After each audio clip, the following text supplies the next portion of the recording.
Hi and welcome to Living on the Tyne YouTube, and today we're going to be walking up the Ouseburn and then on to Jesmond Dene, and at the same time we're going to be looking at some of the history that makes this area as beautiful as it is.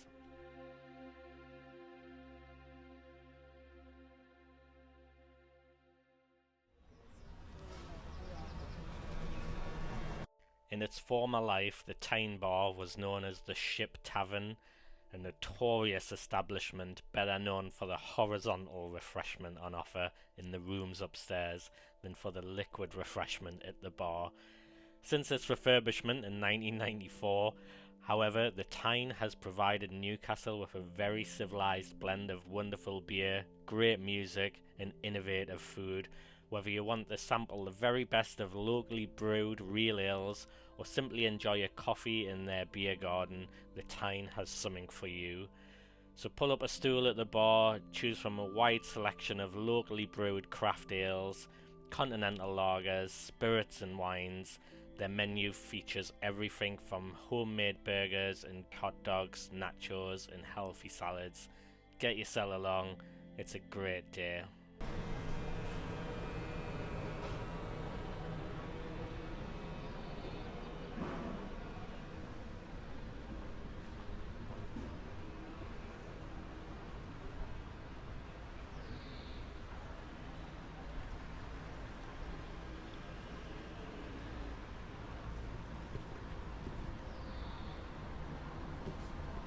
The Ouseburn Barrage and its history has been quite the adventure, and for myself, I've never really known what these do, but constructed with a sliding lock gate and ultrasonic detectors, the barrage was meant to contribute to regeneration and solve many issues. However, it's faced its fair share of challenges, from fail-safe mishaps to rainfall complications. People wondered why it remained open with the gates locked most of the time and what its true function was. Yet amid the mysteries, the tidal river's ecosystem thrived, with swans, otters, kingfishers enjoying the abundance of movement. And I can't really say much else about these, as their history and usage is complicated.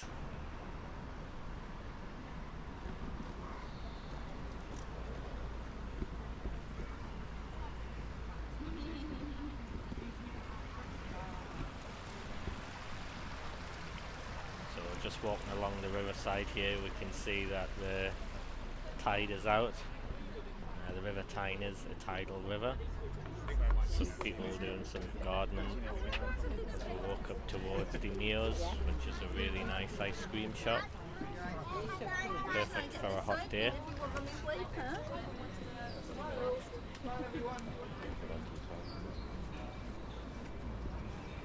We're just looking up the hill towards the toffee factory, which used to be a cattle hospital, then it was a lard warehouse, then a sweet factory, which it gets its modern day name from, but it doesn't do any of that stuff no more.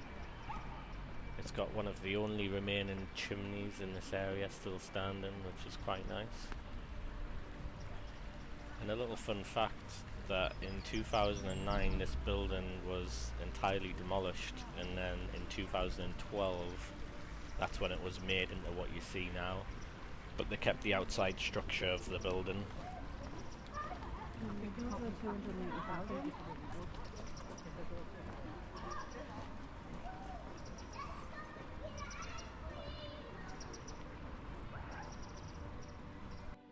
So these buildings here are quite unique. They were designed in mind with the previous structure that used to be in its place.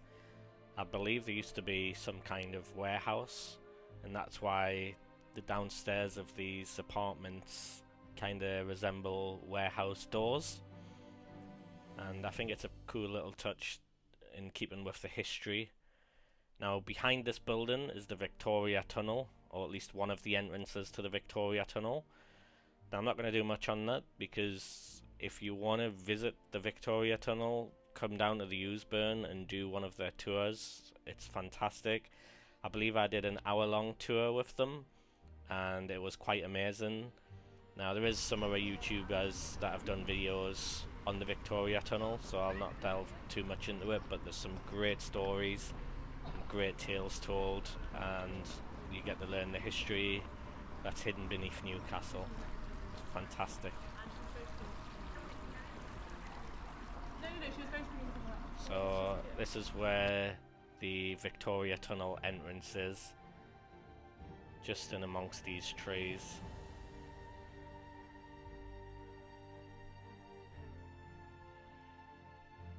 So as we move further up the Ouseburn, we're going to pass by where the Cluny is, and also the Cook House, which I love going to brunch for. They do this amazing like bacon sandwich. It's just it's so good.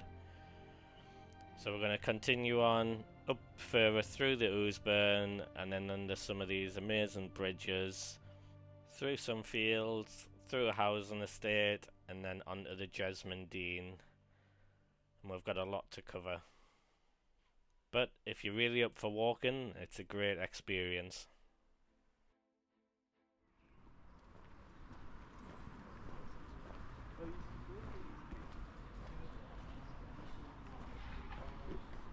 So just as we walk along the river here, there's a nice little art shop, and they've got some really nice art inside. So if you like art, do check out this place. Got a lot of graffiti along this wall, and the tide is still very far out. That little house in the distance also has some history, and you will learn about that on the Victoria tour. And coming up to this bridge now, this bridge is nowhere near as beautiful as the old bridge that used to be here in its place, but that was replaced a very long time ago to this concrete bridge.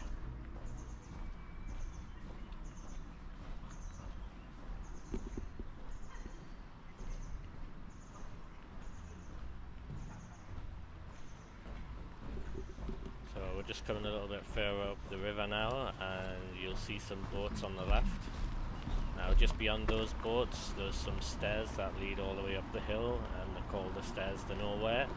Now they did used to be Stairs to Nowhere, but they do go somewhere now, and the reason why they didn't go anywhere is I believe there was a huge mine collapse back in the day, back when steam trains went up on the hill behind, and there was a huge incident with the mines and the Victoria Tunnel, and a whole load of other stuff that went on. I don't know. There's some nice boats here. Usually you see a lot of ducks, some swans milling around here. So passing this building, I don't know what this building is. If anyone knows, let us know, but there's always drum music coming from there. I don't know if it's maybe a fitness studio or maybe a drum studio or recording studio, who knows. So this curious looking boat is the centre for the children's book.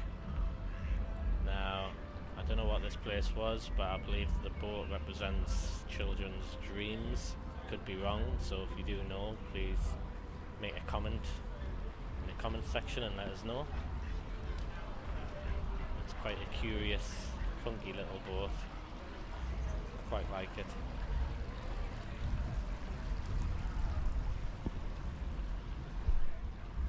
So here we have the back of the Cluny. I believe these are Topo Architects, like little rooms. Not sure.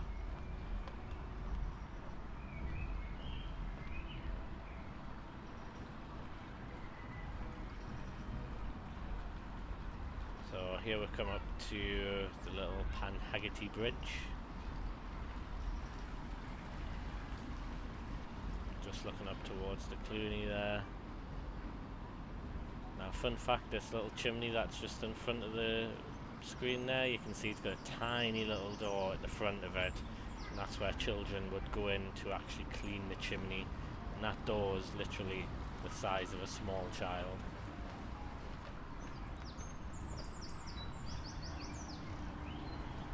Let's just take a closer look at that little door. quite fascinating. Let's look at some of the bridges. The river is.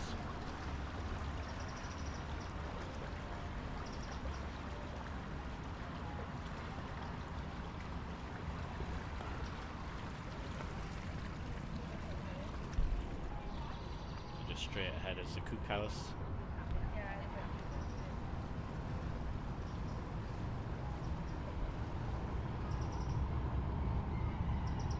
For me, everything beyond this point is pretty much unknown. I've never walked beyond this point out of the Ouseburn, so it's going to be a little bit of an adventure here. Now, I did notice when I was at the cookhouse, there was a sign on this wall that said to Jesmond Dene, and I was curious if there was a path that leads from the Ouseburn directly to the Jesmond Dene, and there is. But you have to walk through just around the corner of a housing estate, and then you're down into the Dene, and that's the route we're going to be taking today.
So this beautiful bridge in front of us is called Biker Bridge. Now the bridge was opened to pedestrians on the 19th of October 1878. I just imagine how old this bridge is, but it's beautiful. So it opened to pedestrians in 1878, and then to carts and carriages on the 27th of January 1879. There was originally a halfpenny toll which was withdrawn on the 12th of April 1895. So we're just walking up towards the Metro Biker Bridge now. And a fun fact, this bridge is held together with only glue. It's quite an amazing feat of engineering.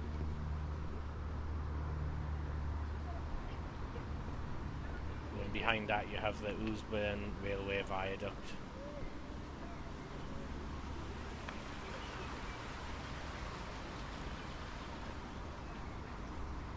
Here's a really cool old bridge. Just have a look down into the river. And goats. Where the hell have these come from? What in the world? So there is a Ouseburn farm just around the corner with like sheep, lambs, small pigs, great for kids to go and pet. And I believe these goats are a part of that. There's just a little field behind us where these goats are from, but it looks like these two goats have got through the fence. So here's another goat just chilling in a little field, and you can see the bridge in the background there. It's still munching? The Jerome? Jerome is not munching. It's a big tree down. I wonder if this came down when we had that huge massive storm which just knocked down trees everywhere. It's just really beautiful around here. So we're just walking under the Metro Bridge and then underneath the Ouseburn Railway Viaduct.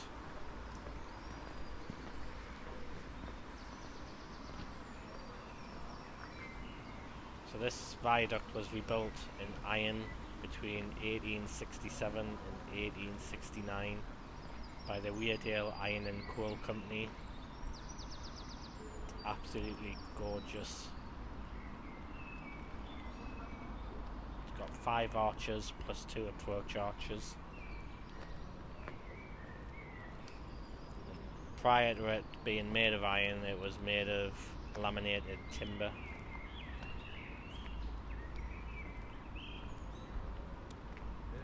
And I believe it opened in 1839, which possibly makes it one of the oldest bridges on the Tyne, just it's not on the Tyne River, so we don't count that as one of the Tyne's bridges.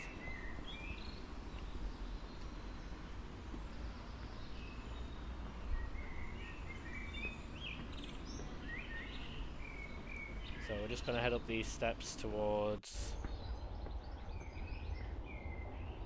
the Jesmond Dene, and I've never been up these stairs before, and I know we do have to go onto a council estate. Nice little red statue here. Bit of modern art, I guess, if that's sort of your thing.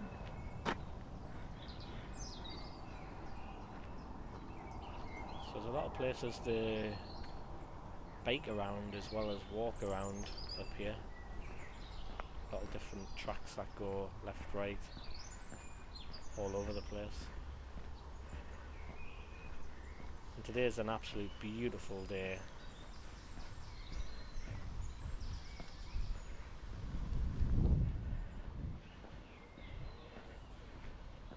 Okay, so we're just coming up to this really big open field. I've never known this field was here before.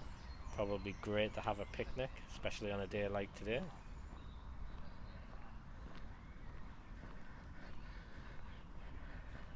It looks like we've got a school here, or at least a play area.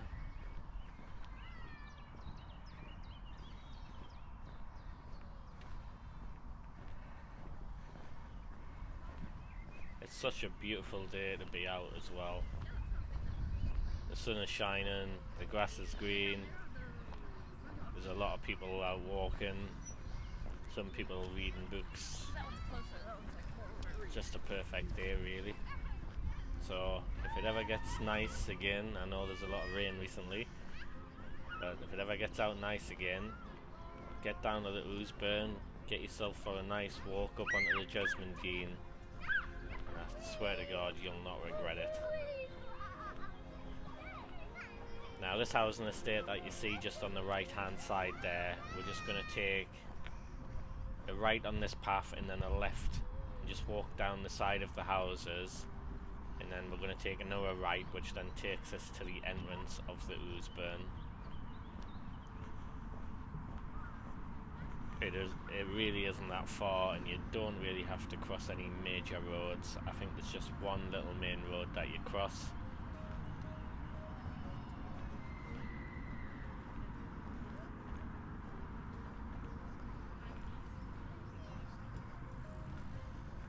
That's cool. Love the little flag.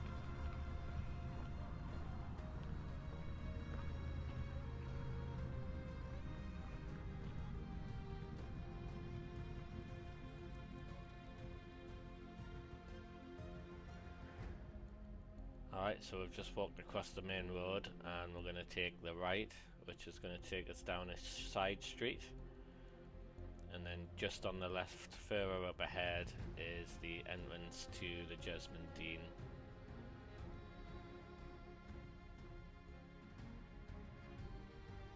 So I just want to say, if you like this video, please give it a like, leave a comment. If you have anything to say about the history, or if there's anything that I may have missed along the walk, please let us know. I'll try to look at everyone's comments. And this is the end of part 1, and in part 2 we're going to be walking along the Jesmond Dene and looking at some of the history along there and some of the nice walks that you can do in the Dene itself. So thanks for watching, and I'll see you in the next video. Bye for now.